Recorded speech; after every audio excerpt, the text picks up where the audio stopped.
Video में अब हम डिस्कस करेंगे फ्यूचर परफेक्ट टेंस पे।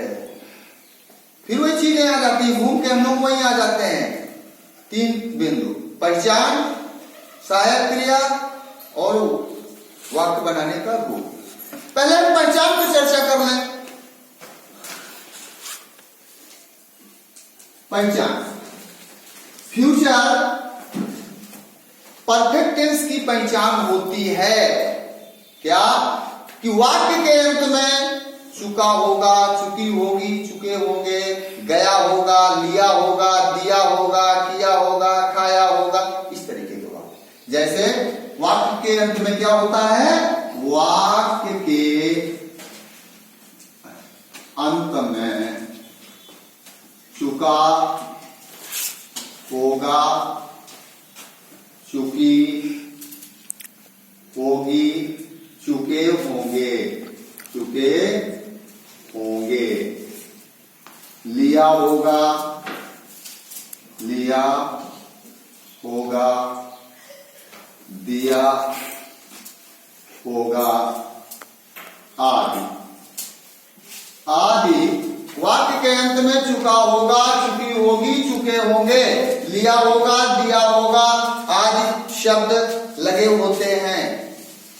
पर परफेक्ट टेंस में पिछले पास्ट परफेक्ट में भी आप पढ़ चुके हैं, कभी कभी ऐसा हो जाता है कि भविष्य काल में 2 कार्य एक साथ होते दिखाई देते हैं। 2 कार्य एक साथ होते दिखाई देते हैं, पर एक काम पहले समाप्त हो जाता है, एक बाद में होता है। यही पास्ट परफेक्ट में भी होता था। यानी 2 होते हैं क्लास, एक प्रिंसिपल क्लास और एक सबऑर्डिनेट क्लास, 2 होते हैं। उसमें क्या करते हैं कि जो काम पहले होता है उसको फ्यूचर परफेक्ट में विल हैव लगा करके बनाएंगे, और जो बाद में होता है उसमें हम प्रेजेंट इंडेफिनिट में बनाते हैं। जैसे उसमें पास्ट इंडेफिनिट में बनाते थे और पास्ट परफेक्ट में बनाते थे, इसमें फ्यूचर परफेक्ट में और प्रेजेंट सबऑर्डिनेट क्लास को प्रेजेंट इंडेफिनिट में। अब इसकी हम सहायक क्रिया पे चर्चा करेंगे। तो इसकी सहायक क्रिया होती है सहायक क्रिया।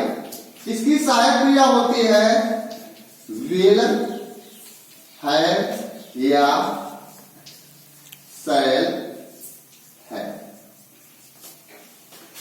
अब देख लीजिए, विल हैव या शैल है, इसकी ये 2 सहायक क्रियाएं हैं। इन 2 सहायक क्रियाओं में ही, शी, इट या किसी का नाम या यू,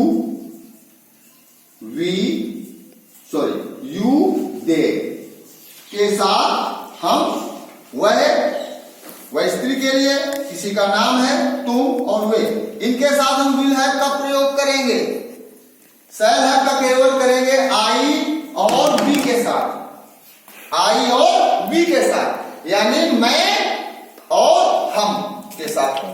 अब हमारा वाक्य आ जाता है, वाक्य बनाने का नियम। तो वाक्य बनाने का नियम वही है, वाक्य बनाने का नियम।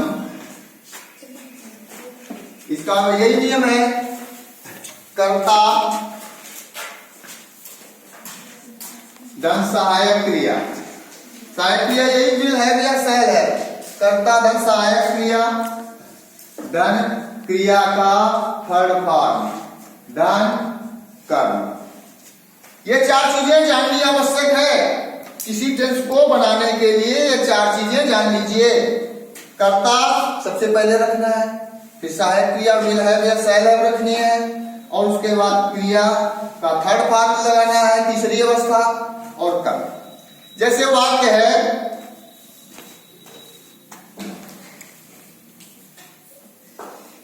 उसके घर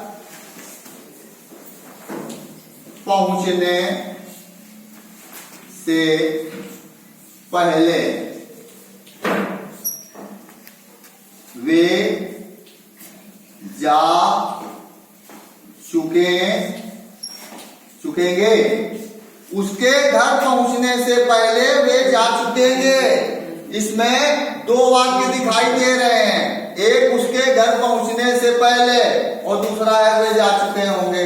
तो अब ये बताना है आपको कि इसमें कौन काम पहले हो रहा है, पहले वो घर पहुंच रहा है या पहले ही वो लोग जा चुके हैं? तो पहले वो लोग जा चुके हैं। तो जो काम पहले होता है वो फ्यूचर परफेक्ट में बनाते हैं। तो करता क्या है? वे। तो हमने लगा दिया दे। क्या लगा दिया? दे।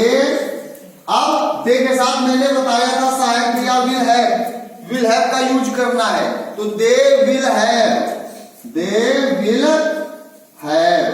क्रिया आएगी गो, गो माने जाना, तो गो का थर्ड फॉर्म हो गया गो, वेंट, गॉन। क्या हो गया? गॉन। तो दे विल हैव गॉन। अब दो वाक्य हैं, तो दोनों को जब हमें कंजक्ट करना है, जोड़ना है, ज्वाइंट करना है, तो किसी कंजक्शन को यूज करेंगे, लाजिमी है। कंजक्शन को यूज करेंगे तो हम बिफोर लगाएंगे। क्या लगाएंगे? They will have gone before. अब क्रिया का फर्स्ट फॉर्म आएगा, यस या यस लगेगा। बिफोर रीच माने पहुंचना, तो रीचेज हिम होम, उसके घर पहुंचने से पहले। बिफोर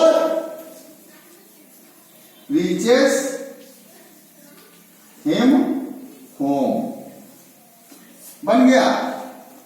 अब अगर हमें इसी वाक्य को निगेटिव में बनाना है या दूसरे वाक्य को बनाना है, वे अपने घर नहीं जा चुके होंगे, ये वाक्य कर लीजिए। वे अपने घर नहीं जा चुके होंगे। देखिए आखिरी में होंगे है, लेकिन लिखा क्या है? वे अपने घर नहीं जा चुके होंगे। नकारात्मक